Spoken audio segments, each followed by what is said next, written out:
Soal IPAS kelas 5, semester 1 Kurikulum Merdeka, bab 2, Harmoni dalam Ekosistem.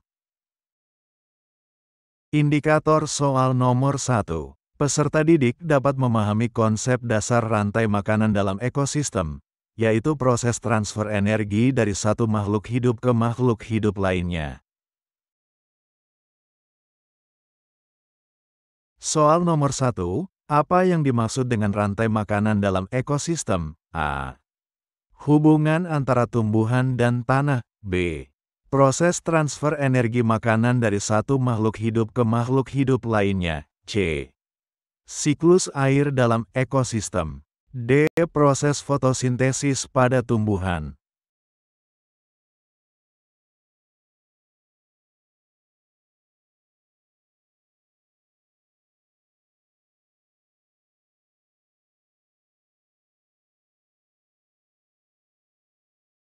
Jawabannya yang B. Indikator soal nomor 2. Peserta didik dapat mengidentifikasi peran tumbuhan sebagai produsen dalam rantai makanan. Soal nomor 2. Apa yang berperan sebagai produsen dalam rantai makanan? A. Hewan karnivora. B. Hewan herbivora. C. Tumbuhan. D. Dekomposer.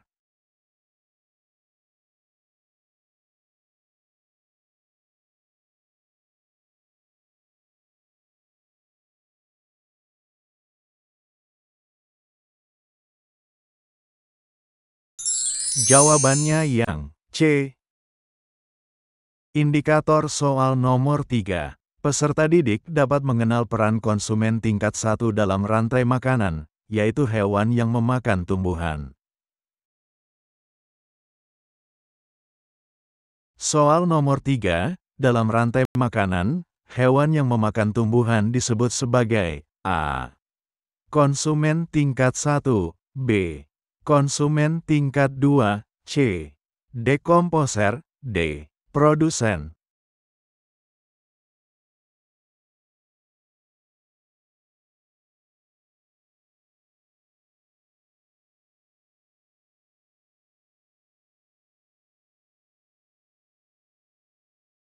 Jawabannya yang A.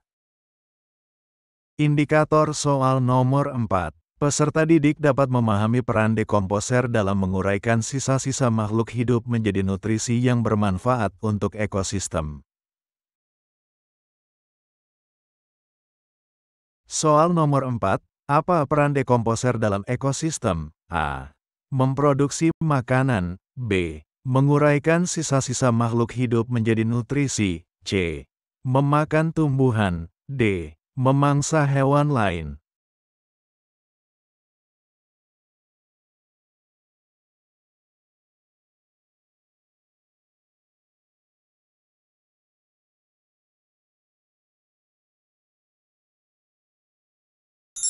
Jawabannya yang B. Indikator soal nomor 5. Peserta didik dapat mengidentifikasi hewan yang memakan hewan lain dan berperan sebagai konsumen tingkat 2 dalam rantai makanan. Soal nomor 5. Dalam rantai makanan, hewan yang memakan hewan lain disebut A. Produsen. B. Konsumen tingkat 1. C. Konsumen tingkat 2. D. Dekomposer.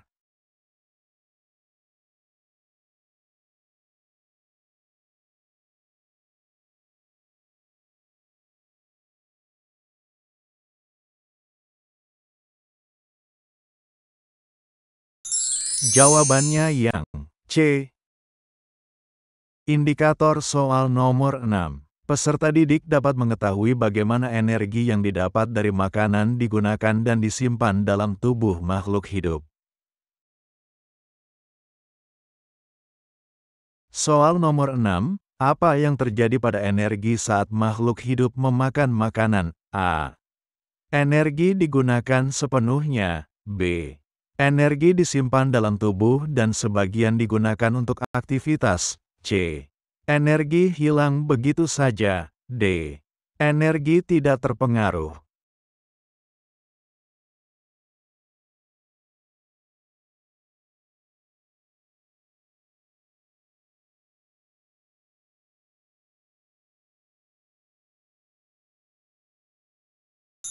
Jawabannya yang B. Indikator soal nomor 7. Peserta didik dapat memahami makna tanda panah dalam rantai makanan yang menunjukkan arah perpindahan energi makanan.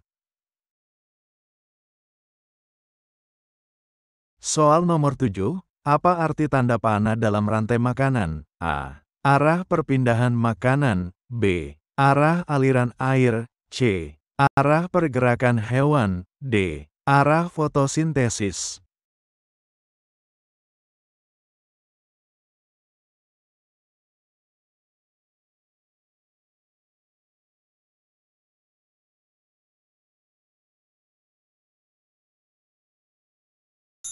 Jawabannya yang A. Indikator soal nomor 8. Peserta didik dapat mengenali peran konsumen tingkat 3 dalam rantai makanan, biasanya hewan karnivora yang memakan hewan lain.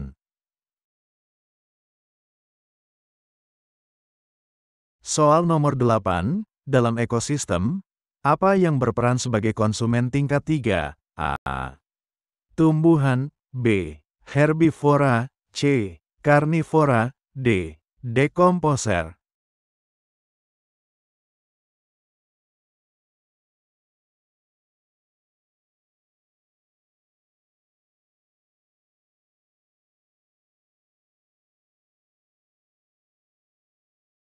Jawabannya yang C.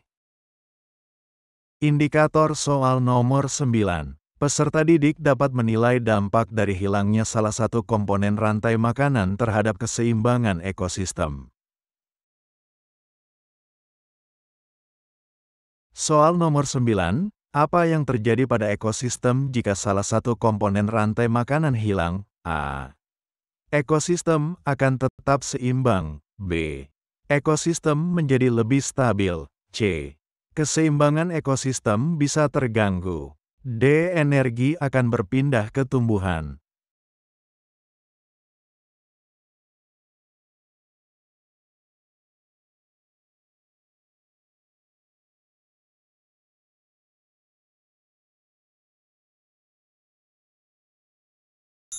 Jawabannya yang C. Indikator soal nomor 10. Peserta didik dapat memahami konsep jaring-jaring makanan sebagai sekumpulan rantai makanan yang saling berhubungan dalam ekosistem. Soal nomor 10. Apa yang dimaksud dengan jaring-jaring makanan? A. Sekumpulan rantai makanan yang saling berhubungan. B. Proses fotosintesis pada tumbuhan. C. Hubungan antara tumbuhan dan tanah. D. Daftar semua makhluk hidup di ekosistem.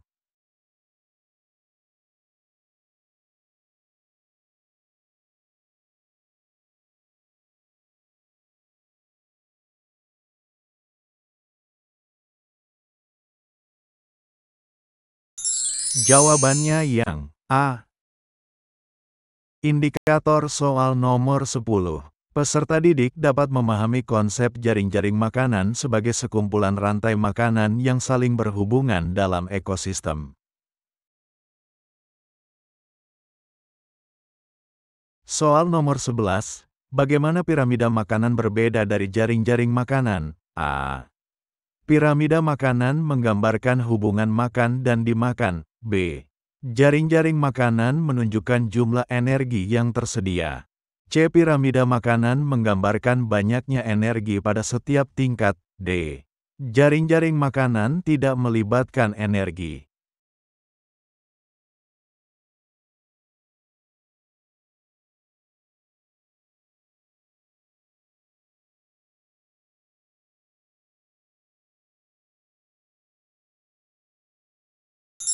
Jawabannya yang C. Indikator soal nomor 12. Peserta didik dapat mengenal peran konsumen tingkat 2 dalam rantai makanan, yaitu hewan pemakan hewan lain. Soal nomor 12. Apa yang berperan sebagai konsumen tingkat 2 dalam rantai makanan? A. Tumbuhan. B. Hewan pemakan tumbuhan. C. Hewan pemakan hewan. D. Dekomposer.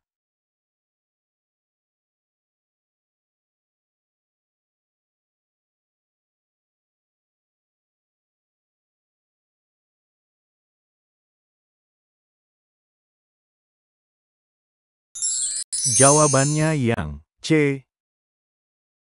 Indikator soal nomor 13. Peserta didik dapat memahami peran fitoplankton sebagai produsen di ekosistem laut melalui proses fotosintesis. Soal nomor 13. Apa yang dilakukan oleh fitoplankton di ekosistem laut? A. Menjadi pemangsa ikan. B. Menghasilkan makanan melalui fotosintesis. C. Menguraikan bangkai hewan. D. Menjadi makanan bagi zooplankton.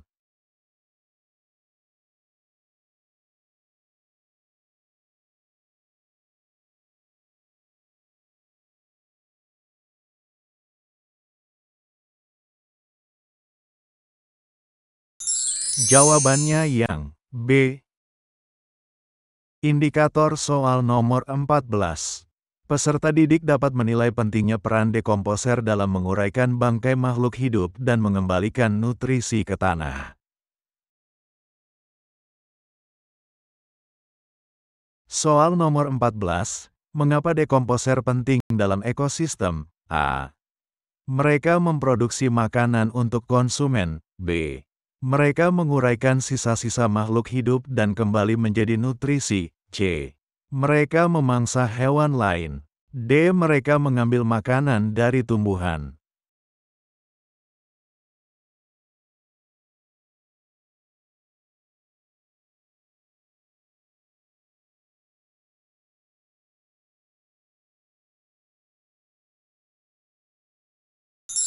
Jawabannya yang B. Indikator soal nomor 15. Peserta didik dapat memahami apa yang dimaksud dengan konsumen dalam ekosistem, yaitu makhluk hidup yang mengonsumsi makanan dari makhluk hidup lain. Soal nomor 15. Apa yang dimaksud dengan konsumen dalam ekosistem? A. Makhluk hidup yang memproduksi makanan. B. Makhluk hidup yang mengonsumsi makanan dari makhluk hidup lain. C. Makhluk hidup yang menguraikan bangkai. D. Makhluk hidup yang membuat makanan dari sinar matahari.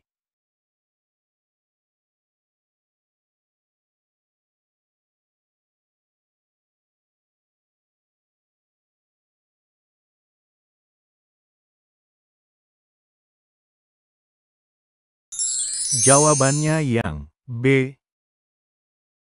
Indikator soal nomor 16. Peserta didik dapat memahami dampak dari penebangan pohon secara sembarangan terhadap habitat hewan dan rantai makanan, serta bagaimana hal itu mengganggu keseimbangan ekosistem. Soal nomor 16. Apa yang terjadi pada ekosistem jika banyak pohon ditebang secara sembarangan? A. Populasi hewan meningkat. B. Kualitas tanah meningkat. C. Kehilangan habitat bagi hewan dan gangguan pada rantai makanan.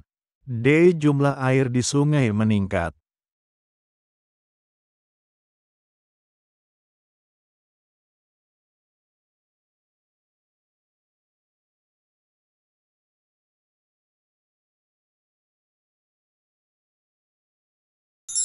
Jawabannya yang C.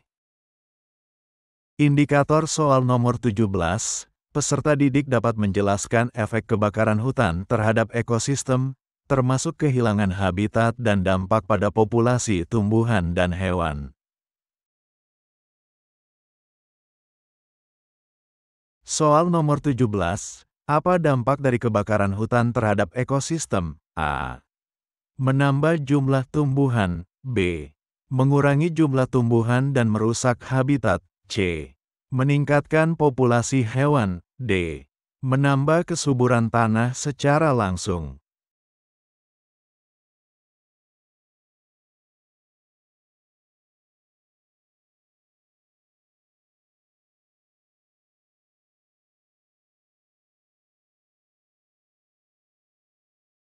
Jawabannya yang B. Indikator soal nomor 18, peserta didik dapat mengetahui hubungan antara populasi predator dan mangsa, serta bagaimana penurunan jumlah mangsa mempengaruhi predator di ekosistem. Soal nomor 18, apa penyebab utama dari penurunan populasi predator di suatu ekosistem? A. Peningkatan jumlah produsen. B. Penurunan jumlah mangsa. C. Penurunan suhu udara. D. Peningkatan jumlah herbivora.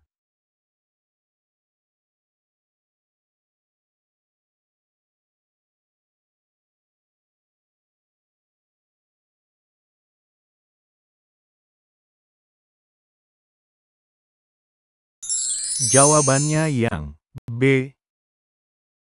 Indikator soal nomor 19, peserta didik dapat memahami bagaimana pencemaran air mempengaruhi kualitas air dan kesehatan makhluk hidup yang bergantung pada ekosistem perairan. Soal nomor 19, mengapa pencemaran air dapat merusak ekosistem? A. Menambah jumlah oksigen di dalam air. B. Meningkatkan kualitas habitat ikan. C. Mengurangi kualitas air dan membunuh makhluk hidup di dalamnya. D. Menambah populasi tanaman air.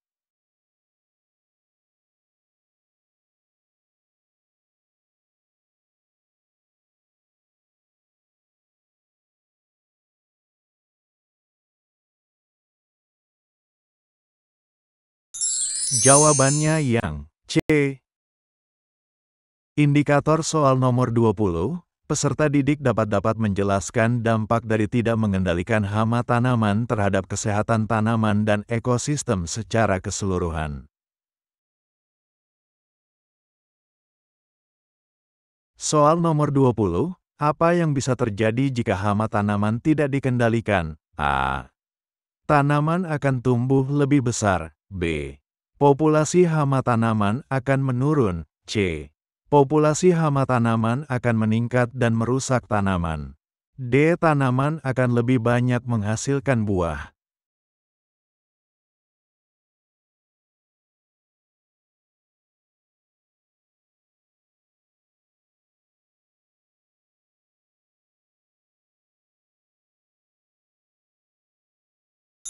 Jawabannya yang C.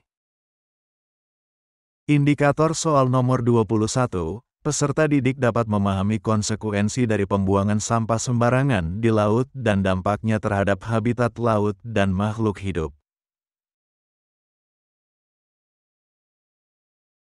Soal nomor 21, apa yang bisa terjadi jika manusia membuang sampah sembarangan di laut? A.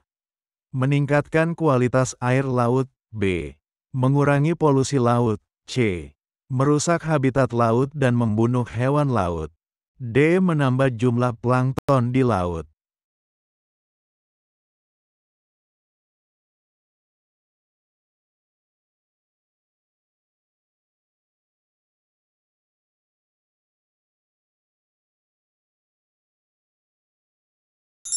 Jawabannya yang C.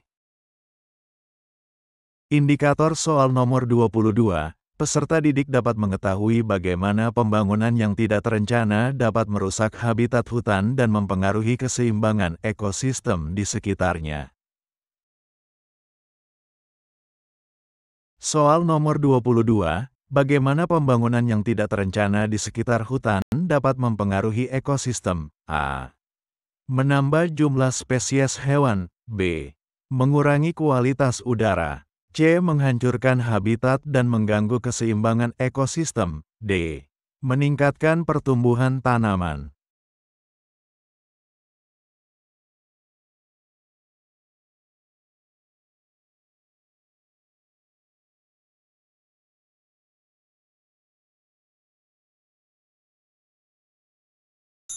Jawabannya yang C.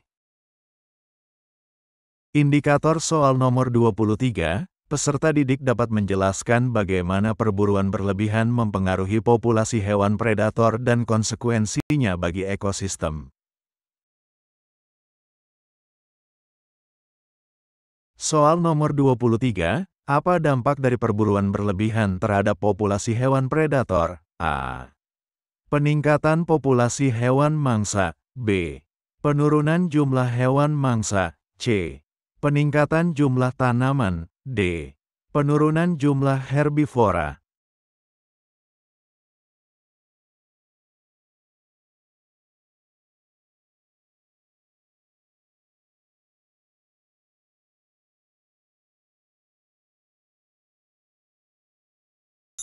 Jawabannya yang B. Indikator soal nomor 24, peserta didik dapat memahami efek dari penebangan semua tanaman di suatu area hutan, termasuk kehilangan habitat dan gangguan pada rantai makanan. Soal nomor 24, apa yang terjadi jika semua tanaman di suatu area hutan ditebang? A. Populasi herbivora akan meningkat. B. Kualitas tanah akan membaik. C. Kehilangan habitat bagi banyak makhluk hidup dan gangguan pada rantai makanan. D. Kualitas udara akan meningkat.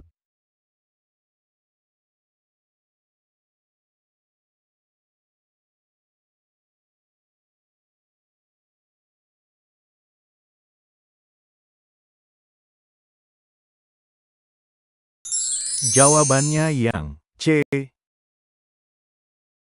Indikator soal nomor 25, peserta didik dapat menyadari pentingnya menjaga keseimbangan ekosistem untuk memastikan stabilitas populasi tanaman dan hewan serta kesehatan lingkungan secara umum. Soal nomor 25, mengapa penting untuk menjaga keseimbangan ekosistem di sekitar kita? A.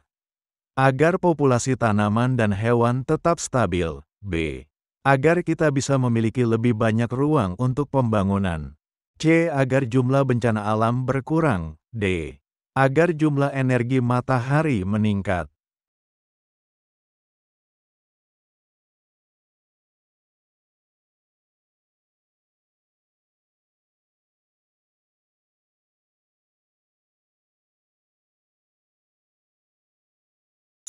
Jawabannya yang A.